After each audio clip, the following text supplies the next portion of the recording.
everyone. And Michael, thank you so much for joining us. I mean, you've had quite a couple of years. Absolutely. Let's say it's been an interesting time, as the British would say. Interesting times, the most understated thing the British always say. There's COVID. Harrods has had to look at other ways, really, to attract customers, attract business. How has COVID and lockdown changed you? I think it was a real wake-up call for us. We'd become a tad complacent. And what we then had to do was to reinvent ourselves yet again, but faster, better and better. So what we did is we created things that people really wanted in essentials, but really at the top of anybody's expectations. Whether or not it's creating the finest hairdressing salon in the world, or whether or not it's giving the greatest density of Michelin-starred chefs of every building in the world. What you used to do was good. What you now have to do is to be exceptional.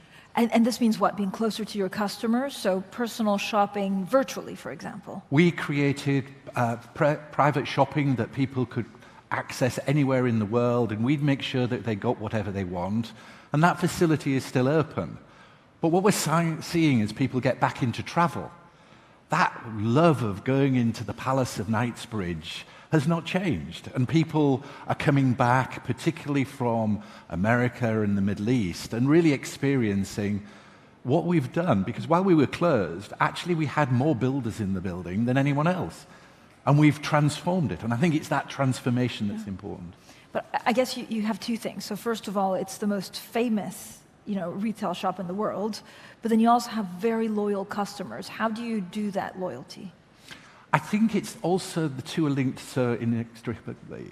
People's loyalty comes from coming to see the most beautiful products, getting the most fantastic service.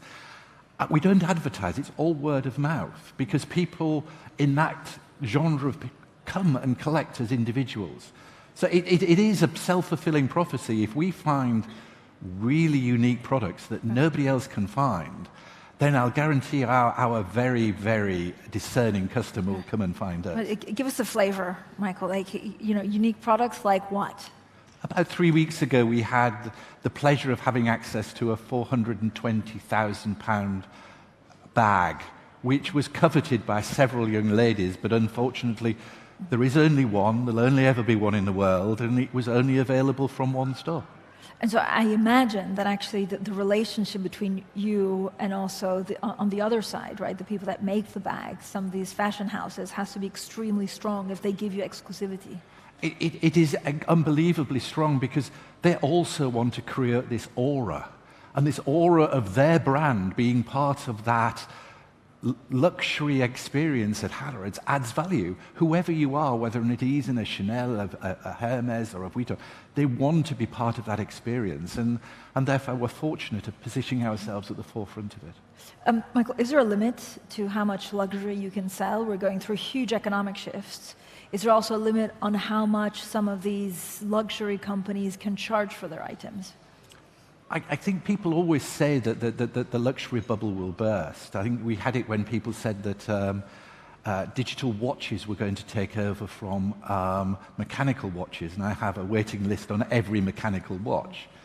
The Chanel 2.55 has increased in value by 11.75% per annum for 25 years.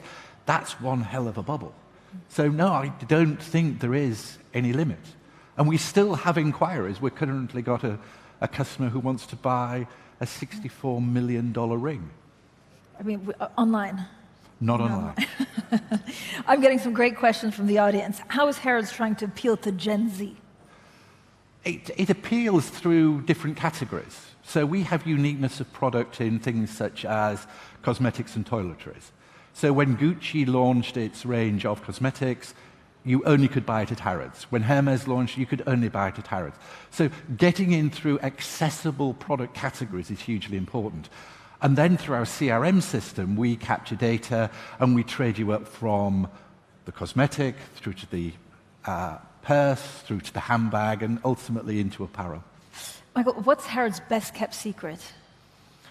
Oh gosh, there are many. I literally, if you were here, I'd be here for an hour and a half. Whether or not it's the myriad of underground corridors that get the product that nobody ever sees, to some of the most amazing services that we probably are very poor at advertising, but the customer will never find. But you're also extremely savvy in using AI to understand your customers, to understand actually what they want and help them shop. It is, but AI is actually transforming the world. And where, as we are, we've got millions of pieces of data, for the machine to actually present it to us in a way that we can then respond to is becoming increasingly important. And it's all then about customer service. We're not sending something or talking about things people don't want. We know what you like, and therefore we'll look at a new season. And the great thing for us is having that data and being able to ring somebody up and saying, actually, we know you like this. We've just got it in your size in the new season. Would you like to keep it for us? And that's a service that nobody else can provide. Does that mean how much do you invest in sales assistants? The experience of sales assistants is absolutely paramount for us because they're the final touch point of that customer. It's about making sure the experience is perfect, and we have lots of feedback. So our response and loop service of customers, and we act on every one of those responses. And we talk to sales assistants when we don't get proper service. So that's absolutely at the center of everything. We've just launched a concept called H Beauty, which is a Sephora but cute and playful, but high-end and low-end. The key differentiator is Harrod's service is in H Beauty. And when we've taken it to Edinburgh, the people have been shocked. They haven't been served properly by a sales assistant for 5 years. I mean, I was going to ask you actually how we shop differently now. So a lot of people are saying, look, you no longer wear ties. It's all about athleisure wear and leisure wear. But actually, I imagine at Harrods, there's also ball gowns flying off the shelf. No, but ball gowns are still an important feature. During lockdown, we sold several ball gowns to people who wanted to dress up properly for Strictly Come Dancing. So that's the type of world that we live in. But I think it's the agility to react that I think is important for us. So absolutely, do it during lockdown. In a department of men's that we changed only 2 years ago, we fundamentally changed back to being smart casual because suits, as you say, are no longer there. How important is the English identity of the Harrods brand? Another question from the audience. The English identity is fundamentally important. All of our visitors, particularly from overseas, come because we're quintessentially English. People say, what do you do for the GCC customers? What do you do for the Chinese customers? Absolutely nothing other than give them great service and product. They come to Harrods because it's quintessentially English. And that will always be there. Can you give us, again, a flavor of some of also the experience you provide? I mean, a lot of people will see Harrods as a place to shop, but you do a lot more for your special customers. We do it for all of our customers. I mean, the key that one of the things we brought into was wellness. And as we've gone through the pandemic, the wellness has been something that's been locking into that customer base. We have a service called eSculpt, which will give you a beach body within 6 weeks.